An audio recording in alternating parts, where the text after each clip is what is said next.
नमस्कार दोस्तों, मैं ऋतु स्वागत करती हूँ आपका मेरे YouTube channel Ritu Paswan blog and story में। और बहुत दिन हो गए मैं आप लोगों के लिए ना तो स्टोरी लेके आ रही हूँ ना तो ब्लॉग बना रही हूँ।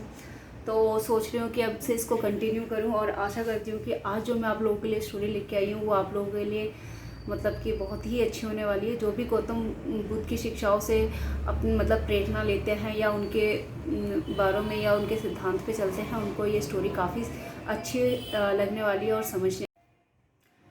जैसे कि आप लोगों को पता है मुझे भी इतना ज्ञान है नहीं चीज़ों का, सो मैं भी गूगल से स्टोरीज़ कलेक्ट करके आप लोगों के सामने लेके आती हूँ। आशा करती हूँ कि आपको ये स्टोरी पसंद आएगी। बिना टाइम वेस्ट करे मैं आप लोगों के सामने स्टोरी लेके आना चाहती हूँ। प्लीज़ मेरे चैनल पे अगर नए हैं तो चैनल को सब्सक्राइब कर लीजिए और वीडियो को लाइक करिए। चलिए, तो कहानी है गौतम बुद्ध को कैसे मिली ज्ञान। राजा के यहाँ बुद्ध का जन्म हुआ। पिता ने ज्योतिषी को बुलाया और भविष्यवाणी पूछी। उन्होंने कहा, यह तो हम मतलब ज्योतिषी ने राजा को बताया, या तो यह सम्राट बनेगा या तो ये साधु बनेगा।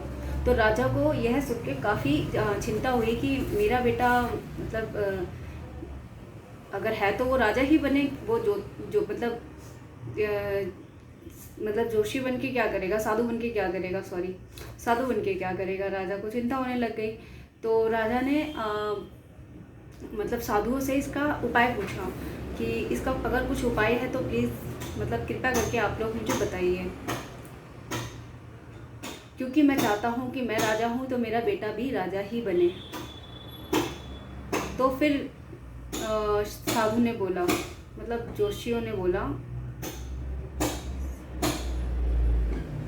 इसका लालन पालन वह पूरा जीवन बड़ी सावधानी में बिताना होगा। अर्थात आपका पुत्र सिद्धार्थ कभी किसी बूढ़े व्यक्ति को ना देखे, कभी किसी बीमार व्यक्ति को ना देखे और कभी किसी मरे हुए व्यक्ति को ना देखे। जब तब ऐसा होगा तब तक वह राजा ही बना रहेगा। मतलब जब तक ऐसा होगा कि वो किसी बूढ़े आदमी को, किसी मरे हुए व्यक्ति को या किसी मतलब लाचार व्यक्ति को ना देखे, तब तक वो राजा बना रहेगा।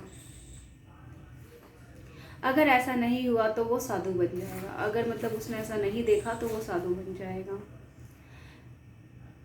राजा शुद्धोधन नाम भी यार बड़े अजीब अजीब होते थे पुराने ज़माने में, कंफ्यूजिंग वाले। वैसे कुछ भी कहो, कहानी काफ़ी अच्छी है, सो मैं इसलिए लेके आई हूँ आप लोगों के लिए। शुद्धोधन ने अपने पुत्र सिद्धार्थ के लिए बढ़िया से बढ़िया बड़े महल, अच्छे से अच्छे भोजन, 10 दास दासियाँ और खाने पीने का सामान आदि वस्तुओं के ढेर लगा दिए। पिता ने पुत्र को सुख सुविधा में इतना उलझा दिया कि उसे बाहर का संसार याद ही नहीं आया। शुद्धोधन ने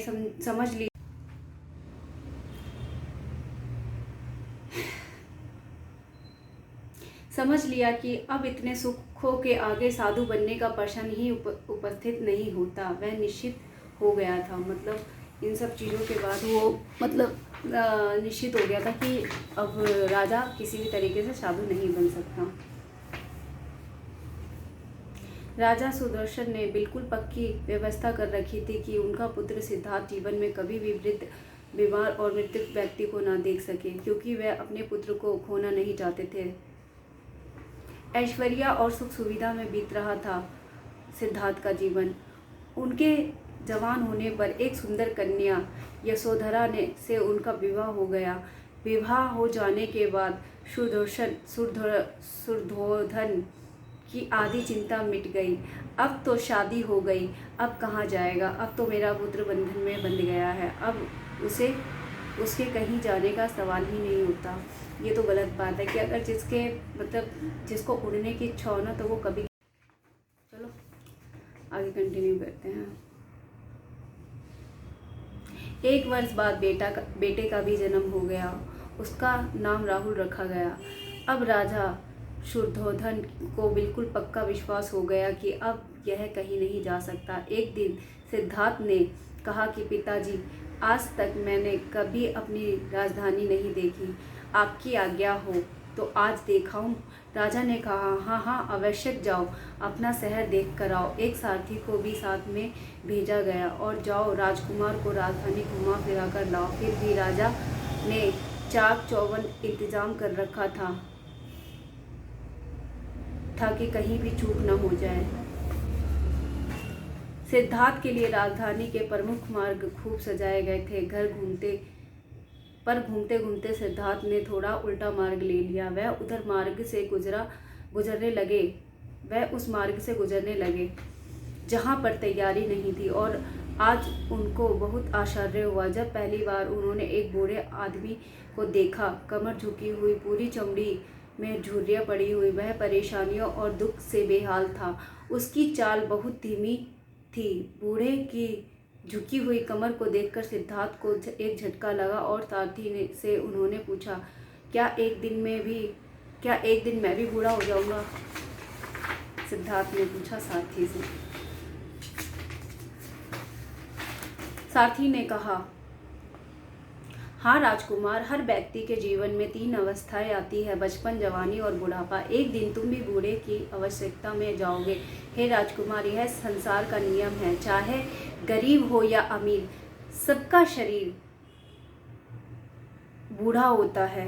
राजकुमार सोच में पड़ गया। सारथी ने रथ को आगे बढ़ाया तो कुछ दूरी पर एक बीमार व्यक्ति मिला जो रोगों से घिरा हुआ था। उस पीड़ित व्यक्ति को देखकर राजकुमार का मन बहुत ही दुखी हुआ। राजकुमार ने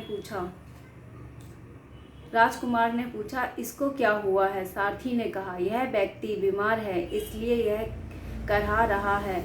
इस संसार में दुख और सुख दोनों है। यह अपने अपने भाग्य की बात है कि कोई दुखी है और कोई सुखी। क्या मैं भी कभी बीमार हो सकता हूँ? सारथी ने कहा, आप यह विचार अभी छोड़ दे। मतलब सिद्धार्थ के पूछने जाने पे कि मैं भी क्या बूढ़ा होने के बाद बीमार हो सकता हूँ, तो सारथी ने कहा कि आप ये विचार अभी छोड़ दें।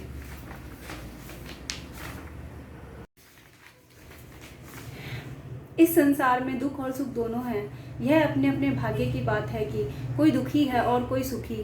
क्या मैं भी कभी बीमार हो सकता हूँ? सारथी ने कहा, आप यह अभी विचार छोड़ दें। समय बड़ा बलवान होता है। ये सारी बातें कर्मों पर निर्भर करती है। चाहे राजा हो या रंक, सुख दुख सब पर आते हैं। अगर शरीर में कोई रोग आना है तो वह आएगा। यह सब सुनकर राजकुमार सोच में पड़ गया। सारथी ने रथ को कुछ आगे बढ़ाया तो सामने से 4 कंधों के ऊपर एक अर्थी को जाते हुए देखा। राजकुमार ने ऐसा पहली बार देखा था। उसने सारथी से पूछा, यह क्या है? यह आदमी मर गया है। यह मुर्दा है। जो व्यक्ति मर जाता है उसको बांधकर शमशान भूमि में ले जाते हैं। फिर वहां पर उसे जला दिया जाता है। राजकुमार ने कहा, क्या सबको मरना पड़ता है? हाँ, सबको मरना पड़ता है। यह मृत्युलोक है। जो जन्म लेता है उसे कभी न कभी आवश्यक ही मरना पड़ता है। तो इसका मतलब यह है कि ठीक इसी तरह से एक दिन मुझे भी मरना होगा। मेरी देह भी मुर्दा होगी और मुझको भी 4 कंधों पर उठाकर ले जाया जाएगा। मुझको भी ऐसे ही रस्सियों से बांधा जाएगा। मेरे भी आगे पीछे घर के सदस्य रोएंगे, तड़पेंगे और जिस संसार को मैं इकट्ठा किया है वह सारा का सारा मुझसे छूट जाएगा। इसका मतलब यह हुआ कि क्या एक दिन मैं भी मर जाऊंगा? क्या एक दिन यशोधरा भी मर जाएगी? क्या एक दिन मेरा राहुल भी मर जाएगा? सारथी ने कहा, हाँ राजकुमार, एक दिन मैं भी मर जाऊंगा। आप भी मरेंगे, यशोधरा भी मरेंगी और राहुल भी मरेगा, क्योंकि यह सब मरने के लिए ही पैदा होते हैं। उस रात सिद्धार्थ सो ना सके। सोचने लगे कि क्या संसार में इतना दुख है, रोग है, बुढ़ापा है और ऐसे में मैं खा पी कर कैसे जी सकता हूँ? नहीं, ऐसा मुझे नहीं होना चाहिए था। मुझे खोजना होगा उस तत्व को जो दुख, पीड़ा और शोक से रहित हो, जो भय, भ्रम और भूल से परे हो, जो अनंत आनंद से भरा हो, जिसे पाकर फिर और कुछ पाने की इच्छा न हो। सिद्धार्थ वैराग्य के शिखर तक पहुंच चुके थे। बस उसी रात को उन्होंने घर छोड़ दिया। सारथी से कहा कि नगर की सीमा से दूर ले चलो। नगर को के बाहर पहुंचकर सारथी को लौटा दिया। फिर कई दिनों तक वन में चलते गए। एक घने पीपल के वृक्ष के नीचे आसन लगाकर ध्यान में लीन हुए। भाग्य का लिखा कोई भी नहीं मिटा सकता। अपना सिर्फ कर्म करते जाओ और जो आप लोगों को अच्छा लगे वो करो। अगर आप ये सोच के मतलब कि दुखी होते हो कि हमारे जीवन में कुछ नहीं है, हमें कुछ नहीं मिला, तो आप दुखी होना बंद कर दो। क्योंकि इस दुनिया में जो भी आया है, बेशक से वो अमीर हो, गरीब हो, सुंदर हो, बदसूरत हो, कोई भी हो, मरना सबको है। और अगर वो जब तक नहीं मर रहा है तो जीना सबको है। तो अपना टाइम एक ना एक दिन आना ही है। तो इन सब चीज़ों को भूल के जो आप